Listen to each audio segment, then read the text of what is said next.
You know what's dangerous? Buying your first Seiko limited edition. You tell yourself it's just one special watch. Then a few years later, you wake up wondering why you own more Seikos than shoes. Trust me, I've lived that story. Buying your first Seiko limited edition is a dangerous thing. At first, you tell yourself, this is just one special watch. Then a few years later, you are opening drawers, searching through boxes, and wondering where the original bracelet went, while trying to explain that all your Seikos are completely different. And yes, that is exactly where I am today.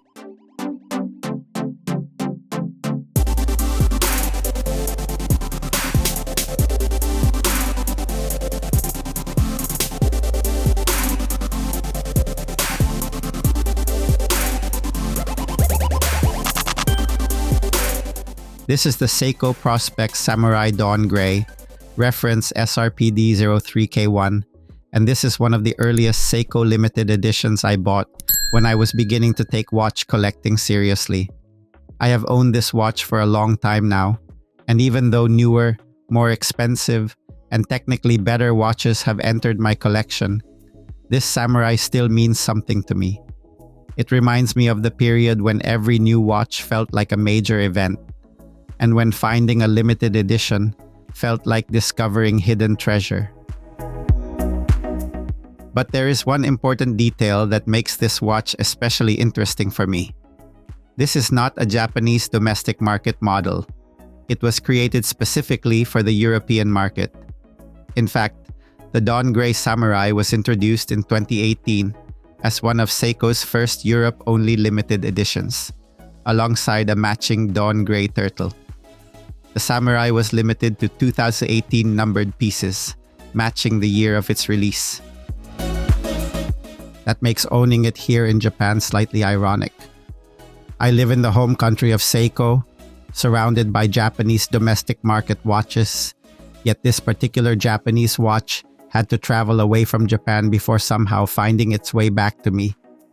It is like living beside a famous sushi restaurant, but importing your dinner from Germany. Sometimes being in Japan gives you access to incredible JDM models, but it does not automatically make every Seiko easy to find. Regional exclusives like this one can actually be more difficult to locate here because they were never intended for the Japanese market in the first place. The Dawn Grey collection was built around the colors of sunrise, a cool gray base with small bursts of orange, like the first warm light appearing against a dark morning sky. That idea is most obvious on the bezel. Most of the bezel is gray, but the first 20 minutes are marked in bright orange. On paper, that might sound like a strange combination. Gray and orange could easily look like construction equipment or a traffic cone. But here, it works. The orange gives the watch energy without overwhelming the dial, while the gray keeps everything restrained and wearable. The dial is also much more interesting than it first appears. It has a textured pattern that gives the surface depth, especially when the light hits it from an angle. Sometimes it looks silver, sometimes darker gray, and sometimes it takes on a slightly warmer tone. It never feels flat.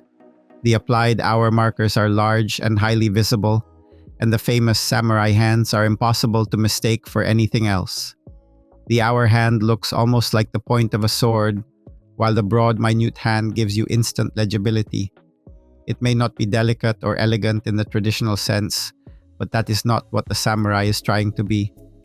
This watch has the subtlety of someone entering a quiet room wearing full armor, and somehow I mean that as a compliment. The samurai case has always been one of Seiko's most recognizable designs. While the turtle is rounded and almost friendly, the samurai is all sharp angles, straight lines, and aggressively cut surfaces. The case looks like it was designed by someone who did not believe in curves. Even the crown guards feel architectural. It is bold, masculine, and unmistakably Japanese in the way it mixes function with a strong visual identity.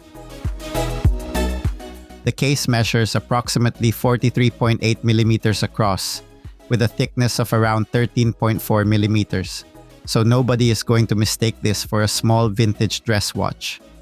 It uses Seiko's 4R35 automatic movement, offers approximately 41 hours of power reserve, has a date display, hacking, hand winding, hardlex crystal, a screw-down crown, a unidirectional diving bezel, and 200 meters of water resistance. Those numbers make it sound enormous, especially on my 6.5-inch wrist. But this is another example of why you should not judge a watch entirely from a specification sheet. The short, downward-angled lugs help it sit more securely than the diameter suggests. It is still a large watch, and I am not going to pretend it disappears on the wrist. This thing does not disappear. It announces itself, introduces itself, and probably hands everyone in the room a business card. But it remains comfortable because the case shape distributes the weight well. And today, I am wearing it on this gray elastic NATO strap. You may have noticed that it is not on the original bracelet, and there is a very simple explanation. I have owned this watch for so long that I honestly do not know where the original bracelet is anymore. It is probably somewhere inside a box with several other forgotten Seiko bracelets, spare spring bars, instruction manuals, and one mysterious watch link that belongs to absolutely nothing I currently own. By the way, this isn't just any elastic NATO. This style is called a Marine Nationale, or simply an MN strap, as most watch enthusiasts call it. It has a really interesting history. Back in the 1960s and 70s, divers of the French Navy, known as the Marine Nationale, were often issued dive watches without straps. Being resourceful, they began making their own straps using the elastic webbing from surplus parachute harnesses.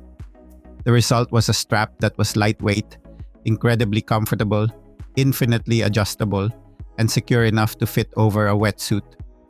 That simple military solution became one of the most iconic strap styles in the watch world. Modern MN straps aren't usually made from actual parachute elastic anymore, but they stay true to that original concept, and that's why you'll often hear them called parachute straps. Now, the movement inside is the 4R35, and nobody is going to describe it as exotic.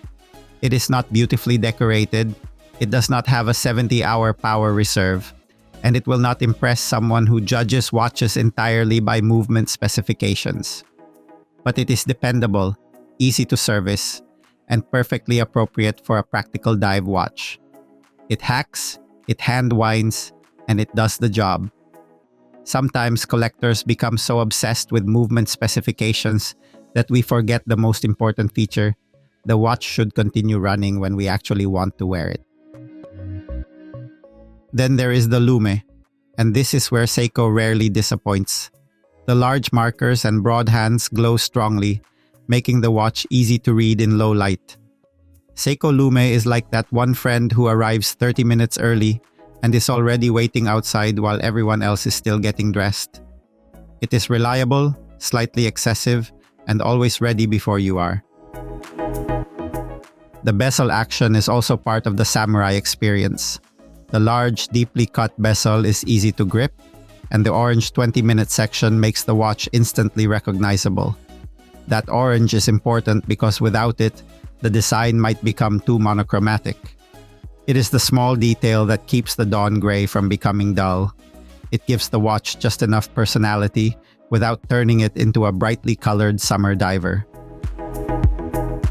What also makes this watch important to me is the place it holds in my collecting journey. When I bought it, owning a numbered limited edition felt significant. I was still learning about regional releases, references, production numbers, and all the small differences that collectors obsess over. This was one of the watches that pushed me deeper into that world. So was buying this samurai a mistake? Financially, perhaps I should not answer that while my wife is nearby. But as part of my collecting story, absolutely not. This watch helped shape what I began to appreciate about Seiko: the variety, the regional releases, the distinctive case designs, and the way the company can take a familiar model and give it an entirely different personality through color and texture. And after all these years, that is why it remains meaningful. I do not wear it because it is the newest watch in my collection. I do not wear it because it is the most expensive. I wear it because it reminds me of an earlier stage of collecting, when every discovery felt exciting and every watch had the potential to become a lifelong keeper. Would I recommend the Seiko Samurai Dawn Grey SRPD03K1 today? Yes, but only at the right price and for the right reasons. Do not buy it simply because it says limited edition. Seiko has produced enough limited editions to make the word limited occasionally feel very unlimited. Buy it because you enjoy the samurai case, because you love the gray and orange design, or because you appreciate that it was an unusual Europe-only release rather than a JDM model. Its history as one of Seiko's first European exclusive limited editions gives it a genuine point of interest beyond a different dial color. For me, the verdict is simple. This may not be the best watch I own, but it is one of the watches that helped turn me into the collector I am today. And even without the original bracelet, wherever that thing is hiding, the MN strap has given it a comfortable new life on my wrist. And what do you think about this European exclusive Dawn Grey Samurai? Is this one of the best looking Samurai editions? Or does the orange bezel make it look like it is permanently under construction? If you enjoyed this story, leave the video a like and consider subscribing to Japan Time Stories. Here, the videos are not only about reviewing watches, they are about remembering why we bought them in the first place. Until next time, take care, God bless, and I will see you in the next story.